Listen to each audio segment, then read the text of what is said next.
Magandang umaga po sa inyong lahat. Kumusta po kayo, Church of God, Ilagan Family? Sana po ay nasa mabuti po kayong kalagayan sa mga oras po na ito. Hindi pa po tayo pinayagan ng pamahalaan na magkatipon-tipon po sa ating pong sanktuaryo. Bagamat ito po ang ating pong sitwasyon sa mga panahong ito, hindi po pwedeng ihinto ang agenda ng Panginoon sa bawat buhay po natin. Kailangan pong mailathala ang kanyang pong ebanghelyo at manorish tayo ng kanyang salita. Magkaroon tayo ng direksyon sa mga salita niyang magbibigay sa atin ng buhay at pag-asa. Ngayong umaga po, samahan niyo po akong manalangin at tayo na po ay mag-umpisa sa ating pong gawain. Panginoon, salamat Panginoon sa iyong gagawing napakainam at napakabuti sa aming kalagitnaan. Lord, ikaw pong aming hari, ikaw ang aming Panginoon. Lord, amin pong ibinibigay sa iyo, Panginoon, ang lahat ng aming pong mga kabigatan, Lord God, ng aming problema, ng aming mga trials, Panginoon. Ngayong umaga, Lord, gusto po namin magkaroon, Panginoon, ng kapahingaan sa iyong presensya. Marapatin mo, Ama, na maranasan ka namin, Panginoon, kahit nasa social media kami, Panginoon, na nagdaraos, Panginoon, ang aming pong panambahan, Panginoon. Lord, samahan niyo kami, Panginoon, at bigyan mo ng buhay ang inyong mga salita ngayong umaga. Lord, touch every heart this morning, Panginoon. Every individual, Panginoon, na nakakapanood, nakakakinig, Panginoon, ang mensahe ito. Lord, touch their lives, Panginoon. Salamat, Lord, sa victory na ibibigay mo sa aming kalagitnaan. Sa pangalan ng Jesus. Amen and amen. Mga kapatid, sa panahon ngayon, marami po yung nakakaranas po ng takot. Marami po yung ligalig. No? May word pa nga na praning. No? Napapraning sa mga sitwasyon na nangyayari sa ating pong lipunan na dulot po ng COVID-19. Kahit po yung pinakabata hanggang sa pinakamatanda ay may agam-agam sa sitwasyon na meron tayo. Pero meron pong pangako ang Panginoon sa atin. At yun ang ating pangahawakan, ang pangako ng ating pong Panginoon. Ngayong umaga, pag-uusapan natin ang paukol sa how faith can free us from fear. Ano ba itong pananampalatayang ito na meron tayo na dapat na buhat-buhat natin at suot-suot natin sa ating pong buhay? Itong ating pag-uusapan ay pananampalataya na kung saan isang matibay na pananampalataya na maaaring makakapagpapalaya sa atin sa takot. No, even me, no, nung mga naunang weeks ng ating pong quarantine, no, maraming agam-agam, maraming question mark. But dumating ako sa point na sinurrender ko kay Lord ang mga bagay na kung saan hindi ko naman kayang bigyan ng kasagutan at hindi ko kayang bigyan ng solusyon. But the Lord had given me peace and rest through His words. Ngayong umaga po, yun din po ang ating pag-uusapan. No? Itong mensaheng ito ay nag-emphasize kung saan ang fear natin. No? Sino ba rito takot mamatay? No? Takot ka bang mamatay? Yan ay isa sa mga fear ng bawat isa sa atin. Paano na kapag nagka-COVID ako? Diba? Ang kasunod nun, death. Diba? Takot ka doon. May fear po tayo doon. At meron yung word na napapaning nga tayo na baka makaka-catch up ka ng virus. At ang kasunod nun, baka mamatay na ako. No, di ba? Ngayong umaga po, papalitan natin yung fear na yan. At yung faith natin, magtulungan po tayo kasama natin Panginoon na patatagin natin ang ating pananampalataya. Itong sitwasyong ito, mga kapatid, ay isang oportunidad. Una, paano naging opportunity ito sa ating itong crisis na ito? Number one, reset our lives around the gospel. No? Merong tinatawag na reset. No? Meron yung sa laptop, no? Pwede kang magre-reboot. Kung naghang yun, mag-reboot ka. No? Kung sa phone mo, naghang ang phone mo, i-off mo, i-on mo ulit. Ngayon, ang sabi ng Panginoon, reset our lives around the gospel. No? Kung wala ka ng time na magbasa ng Panginoon at medyo malayo ka sa salita ng Panginoon, it's time to reset. Mamaya po, expand po natin yan. Number 2 is surface what our idols R. Mamaya po yan. Pag-usapan natin yan. Number 2 na yan. And number 3, for the church to be a witness. It is an opportunity today that the church should be a witness amidst COVID-19. Paano? Mamaya, pag-usapan po natin yan. Number 1, pag-usapan po natin number 1, to set our lives around the gospel. What is gospel? What is the gospel ba? Ano ba itong gospel na ating pong tinutukoy? No, meron po akong sinamary dito about what is the gospel. If you wish to have a copy of this preaching, itong transcript po na ating pong preaching, you may PM me at isesend ko po sa inyo ang file po na ito at maaari pa rin pong pag-aralan ito pong ginawa ako pong sermon para sa umagang ito. Sabi po dito, what is the gospel? In brief, the gospel is a joyful announcement about Christ, that He is the Son of God and became man for us, that He died, was buried, and was raised, and that He has ascended to heaven, where He is now seated at the right hand of God and been established as Lord over all things. He presently is reigning as King and head of His church, and will one day come again to judge the living and the dead. Ito pong summary po ng gospel po na ito ay meron po siyang mga supporting verses. I-PM nyo po ako at isisend ko po itong buong file po na ito sa inyo. Ayan. Why is the gospel important? Bakit po importante ang ebanghelyo ng Panginoon? Bakit importante ang salita ng Panginoon ay nababasa, na-meditate, na ihahayag, na i-share? Diba? Dahil una, first, the gospel produces faith. Ang salita ng Panginoon ay nagproproduce ng pananampalataya. Kasi sabi, sa Bible, faith comes by hearing, and hearing by the word of God.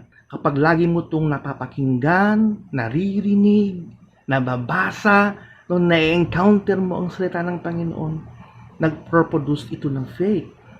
Kapag ikaw po ay, ibig sabihin nun, meron kang hunger and thirst sa gospel o sa word of God, ay mas lalong titibay ang iyong pananampalataya. The gospel is the ministry of the Spirit, that is the Holy Spirit, that works through the proclamation of the gospel for salvation. The gospel is the power of God unto salvation. Without this gospel, hindi mo ma-encounter ang salvation na sinasabi ng ating pong Panginoon.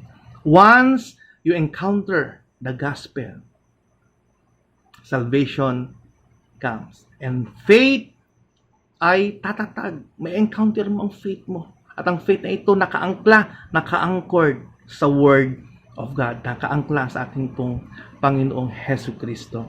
And second, the gospel strengthens faith.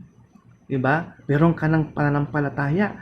Pero habang binabasa mo ito from page 1 to last page, from book 1, from New Testament, from Old Testament to New Testament, nakikita mo, na-experience mo ang Panginoon, at lumalaki ang Panginoon sa iyo. At ikaw nagdi-diminish ka. Ang gospel ay pinapatatag niya ang pananampalataya ng bawat isa sa atin. The gospel produces faith, and through faith, si Ursinus, doon sa Bible says, our entire conversion to God is justification, sanctification, and salvation.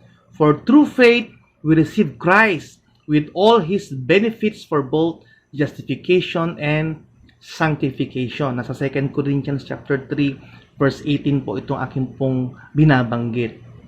And third, bakit ang gospel ay importante? Third, the gospel humbles man and mostly fully exhibits God's highest glory. No? Ang ebanghelyo ng Panginoon, ang salita ng Panginoon ay hinahumble niya ang tulad nating mga nilikha ng Panginoon. Nakikita mong sarili mo sa salita ng Panginoon mismo, no?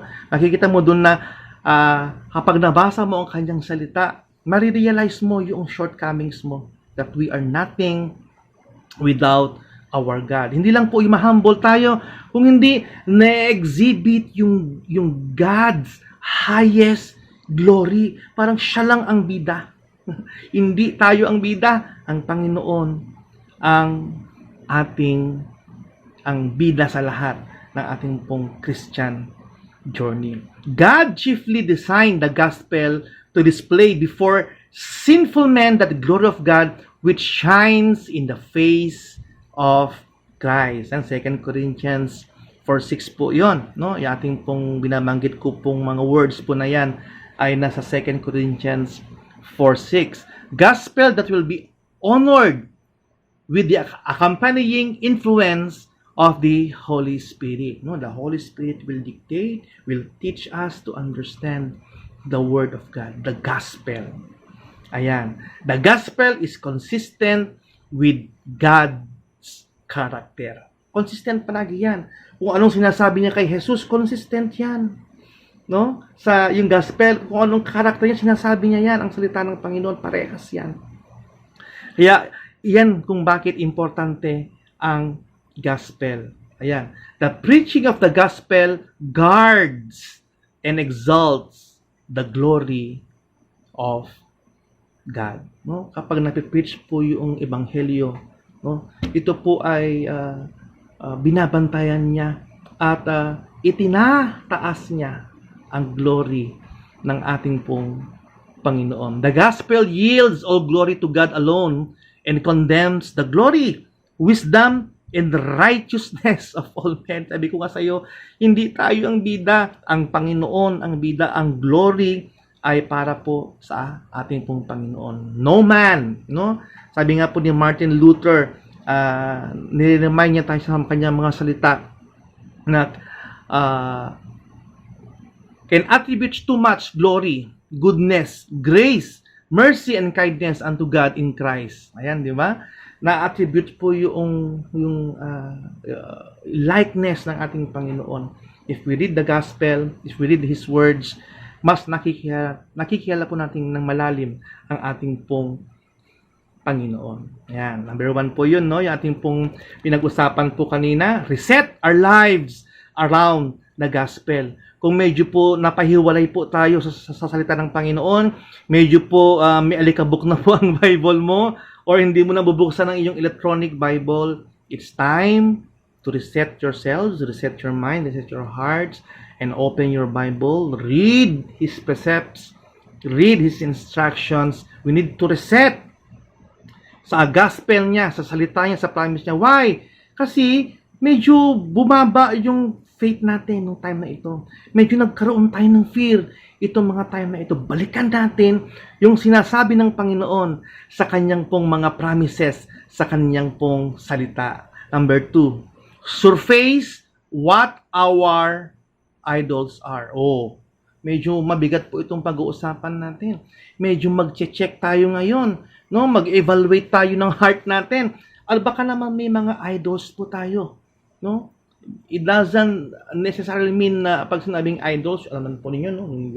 Yung yun. Yung rebultong yun. But the Lord is telling us right now that there are besetting idols in our hearts, no?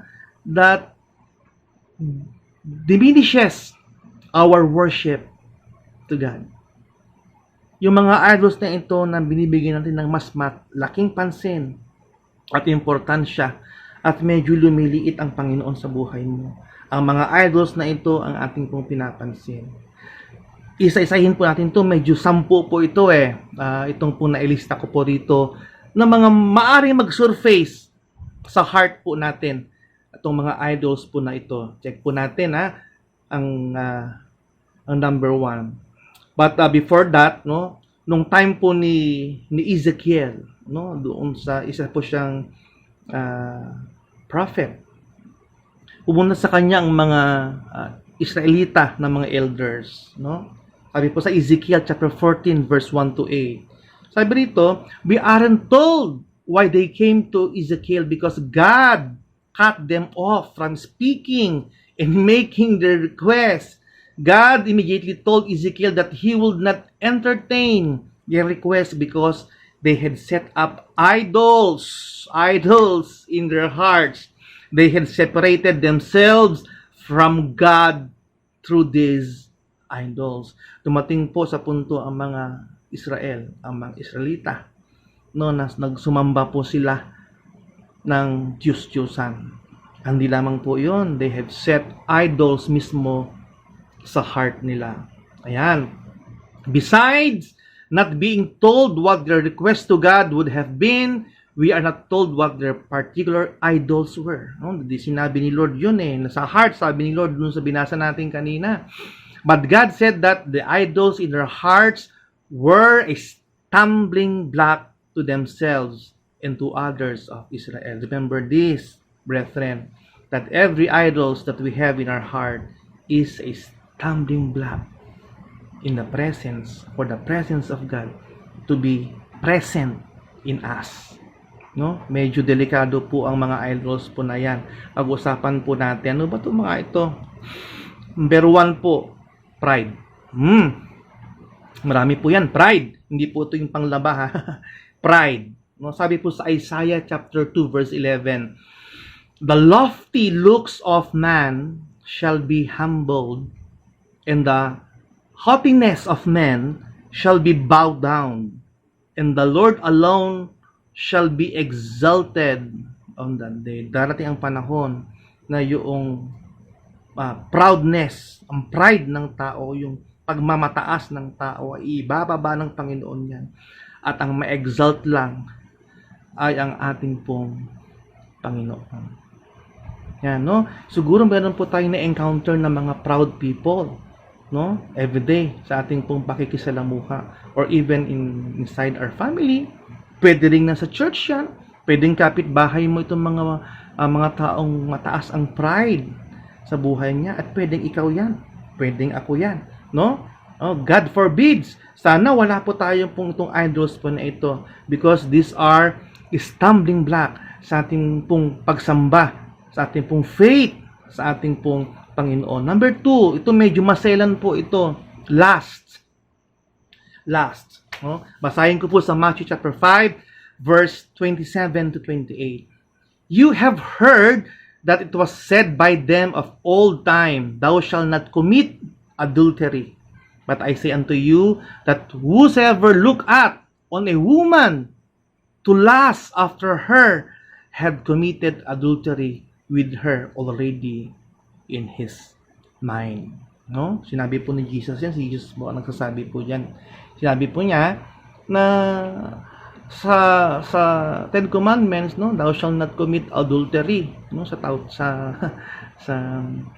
Ten Commandments, no. Pero sabi ni Jesus sa New Testament, tignan mo lang ang babae na meron kang iniisip na hindi maganda sa kanya, malaswang pag-iisip sa kanya, you are already committing adultery in your heart, no. And this is lust. And this is idol. Maraming tao po yung addicted sa lustful thoughts and actions. Be very careful with that, brethren. Or kung sino man po nakikinig po ng preaching po na ito, that lust can destroy you, lust can destroy your faith, and lust can destroy your relationship with our Lord. Pangatlo, ito po yung sinasabi ko kanina, physical idols. Sabi po sa Exodus chapter 20 verse 3 to 5, thou shalt have no other gods before me. Thou shalt not make unto thee any graven image or any likeness of anything that is in heaven above, or that is in the earth beneath, or that is in the water under the earth. Thou shalt not bow down thyself to them, nor serve them. Yan. Is it that the Lord is bringing to your mind, with a twinge of conviction right now? Ano bang nilagay ng Panginoon? Yan sa mind mo when sinabi niyang uh, physical idols. No, si Lord jealous God. He is a jealous God. No? Siya lang ang dapat sambahin natin. Wala ng iba. No representation. Only our God. No? So physical idol, ayaw kong elaborate yan ngayon kasi medyo maselan yan na topic na pag-uusapan po natin, no? Isang araw itatopic po natin yan about physical idols and other idols na dapat po natin surrender sa ating pong Panginoon. Next po ay self. Pwede mo palang maging idol ang sarili mo. No? Please lang po, wag niyo po akong i-idol, no? Ganun din, hindi kita i-idol. Only God is our God. Is our great God. Ayan. Sabi po sa Matthew chapter 6 verse 33, but seek ye first the kingdom of God and His righteousness, and all these things. Ano ba itong all these things na ito? Food, shelter, clothing, and other provisional blessings na nanggagaling po sa ating pong Panginoon shall be added unto you. Ulitin ko po Matthew chapter 6 verse 33, but seek ye first the kingdom of God and His righteousness, and all of these things shall be added unto you. Christians should seek the things of God. Tayo po, no? Tayo pong mga Kristiyano. Ang dapat nating hinahanap is the things of God.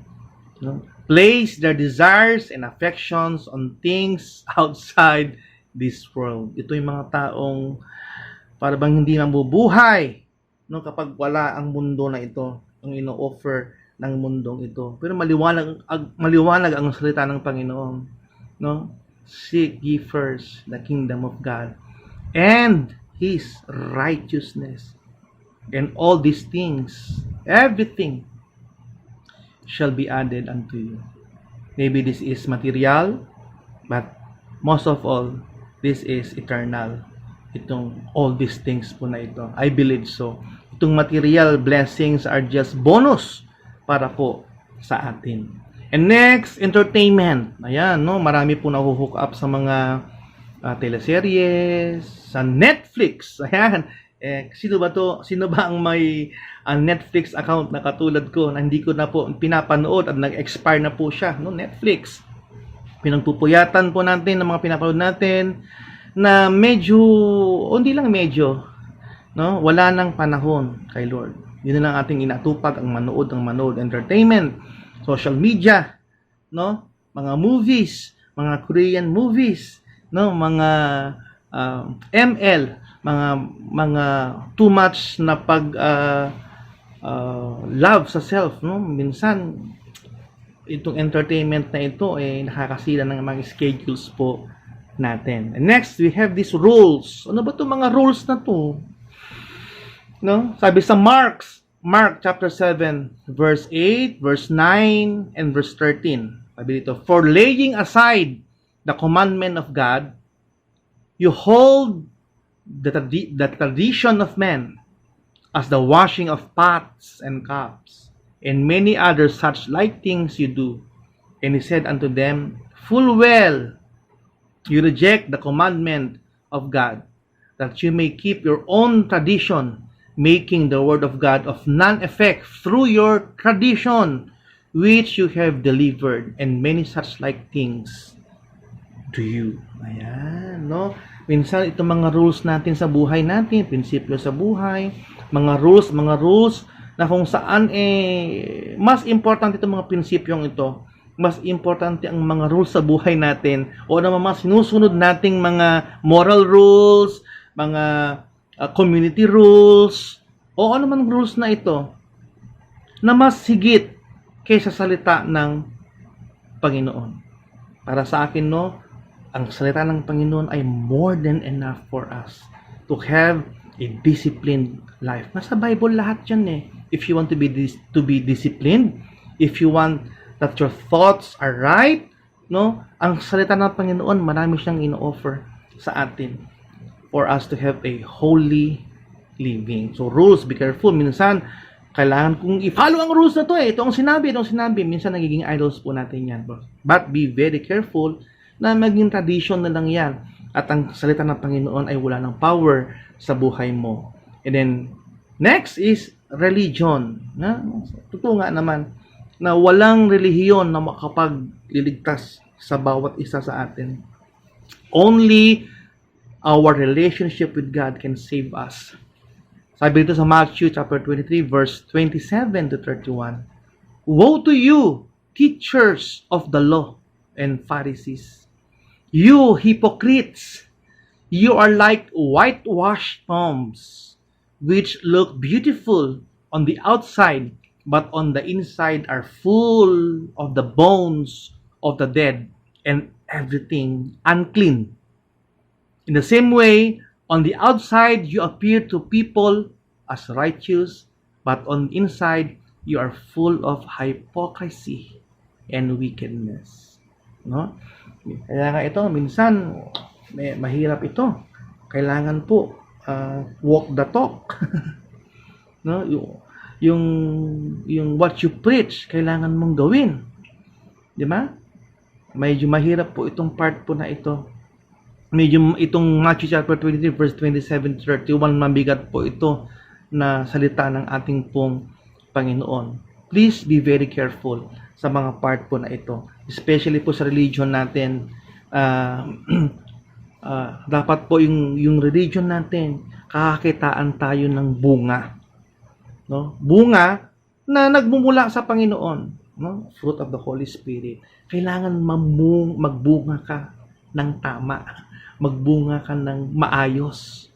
No? Kapag hindi maganda ang bunga mo, mali yung relihiyon mo. Okay.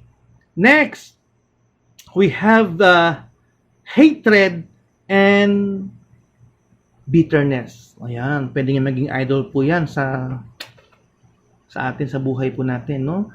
Kailangan natin pong iwaksi ang hatred at bitterness. Kasi itong dalawang itong hatred and bitterness, kapag ito ay nanahan sa puso mo, lagot po tayo dyan. Magiging rage yan. No? Kapag rage na, mananakit ka na eh.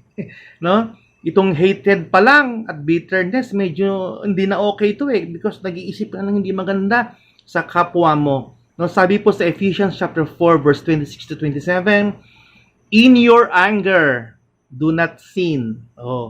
Do not let the sun go down while you are still angry. And do not give the devil a foothold. Kung galit ka, nasa punto ka ng iyong galit, ng anger mo, at the point of your anger, sabi ng Panginoon, in your anger, do not sin. Kaya kapag galit ka, huwag ka gagawa ng desisyon agad-agad. No? Kailangan manahimik ka. Kumalma ka. Na? Huwag mong hayaan na matapos ang buong araw na yung anger mo ay dadalhin mo pa the next day. Itutulog mo pa yan, mag-nurture pa yan, gagawa ka ng pelikula sa isip mo. Not nakapatay ka na sa isip pa lang dahil lang yan sa anger na yan. Ayan. Sabi yan, do not give the devil a foothold. No? Mga idols sa puso po natin is ang hatred at bitterness. Ito pa, fear and worry. Lagi kang nag-aalala, lagi kang natatakot sa buhay mo. Paano kaya? Paano na? Sino na? Ano na? Ano na makakain? Wala nang pera. Wala na. Lagi ligalig tayo yan. Pero, kapatid, tingnan mo nga, ilang buwan na ba tayong naka-quarantine? Nagutom ka ba? No? Wala man sigurong nagutom sa ating mga kapatid. No? Mga Church of God family. Adakade, iti hanganangan. Iti 3 times, no? Panay nga ang luto natin eh, 'di ba? But we pray for our brothers and sisters na wala pong makain sa mga panahon na ito.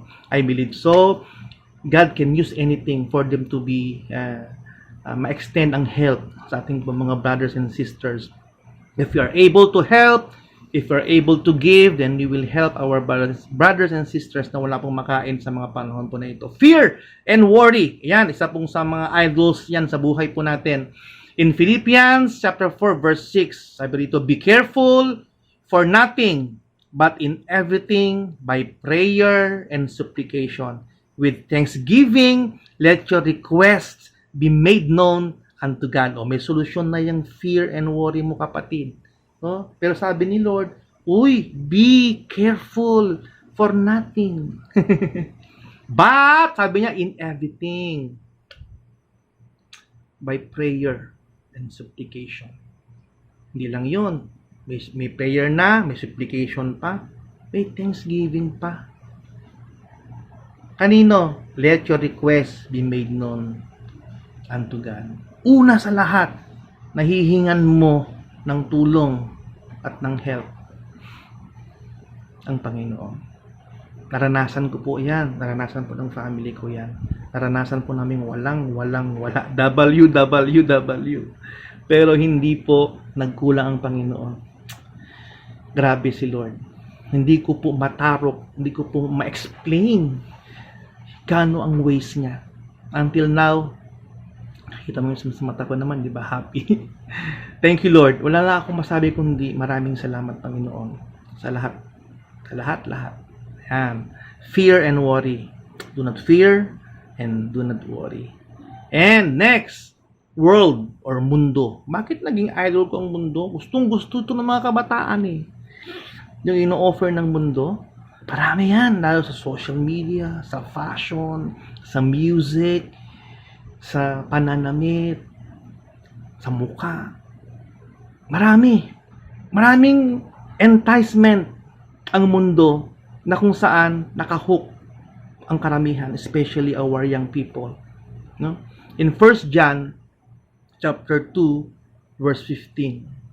Sabi ng Panginoon dito, 1 John chapter 2 verse 15. Love not the world, neither the things that are in the world. If any man love the world, the love of the Father is not in him. Ulitin ko po 1 John chapter 2 verse 15. Love not the world, neither the things that are in the world.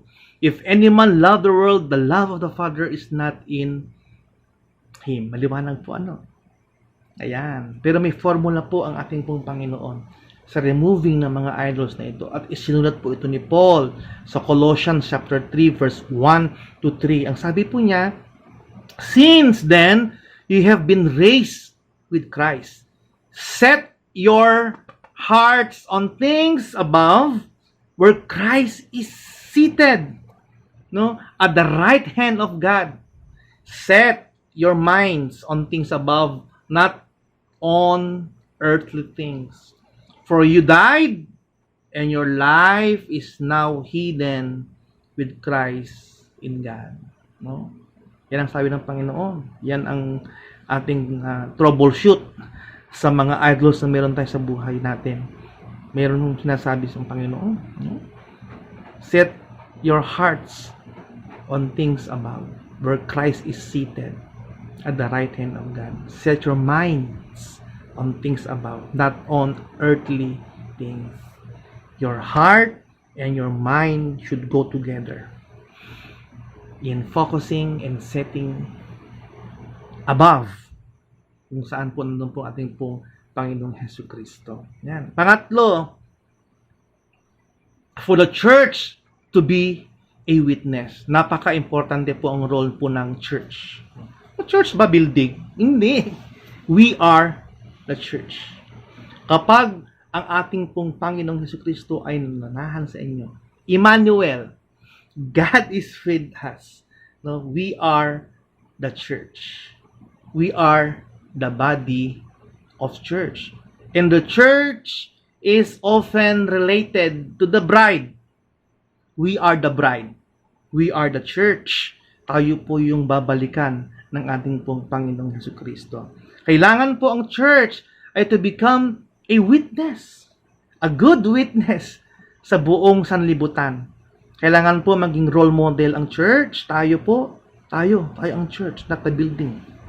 Maging role model po tayo. Paano?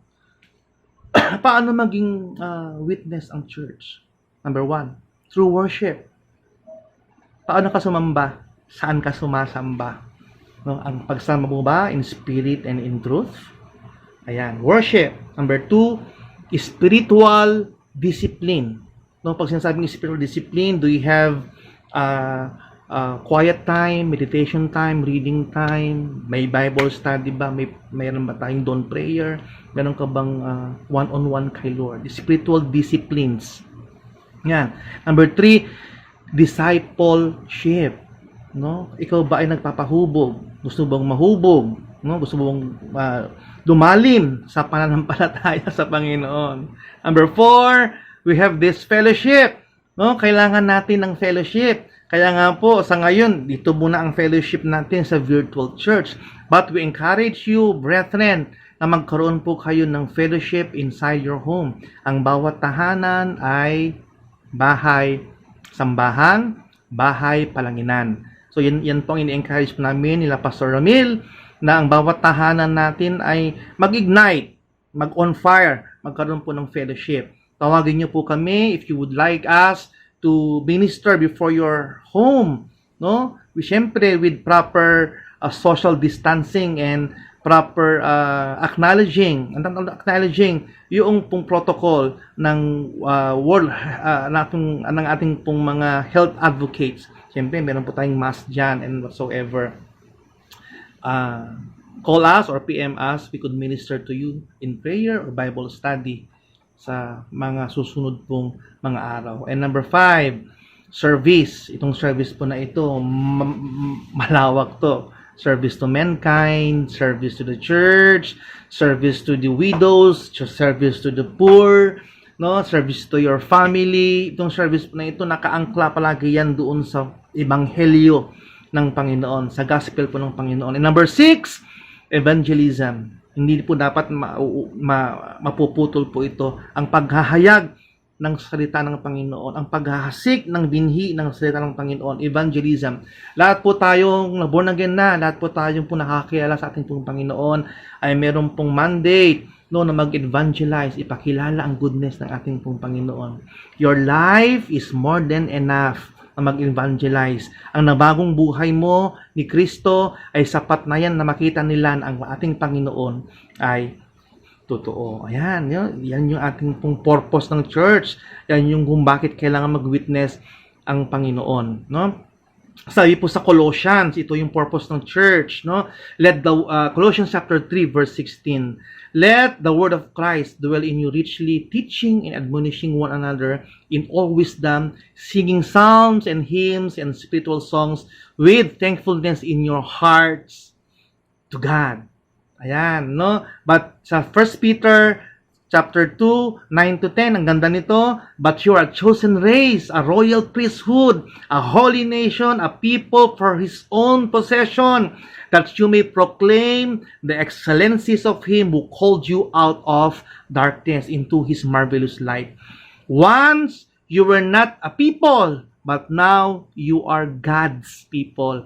Once you had not received mercy, but now you have received mercy. Marami po yung mga verses of the Bible that dictates and connotes and illustrates no ang value ng church, no, ang role ng church, no? But ang buod po nito, the church should be a witness ng glory ng ating pong Panginoon. Mga kapatid, I pray na lahat po tayo sa mga panahon po na ito, alam ko po kayo po ay naguguluhan, natatakot, may doubt, may fear po tayo. Pero ang salita ng Panginoon, sabi niya, ay kailangan nating pagtibayin ang ating pong pananampalataya. Huwag yung takot, huwag yung fear ang siyang pong manaig sa ating puso. Sabi nga niya, kailangan nating muli ibaling, i-reset ang ating minds and heart sa ebanghelyo ng Panginoon, no? Magbasa ulit ng Bible.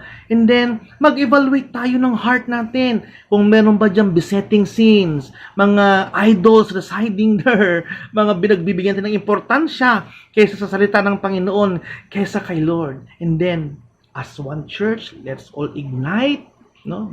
I-launch natin ang ating mga sarili to spread the good news, to spread the goodness of God, yung kanyang salita, mga kapatid, no?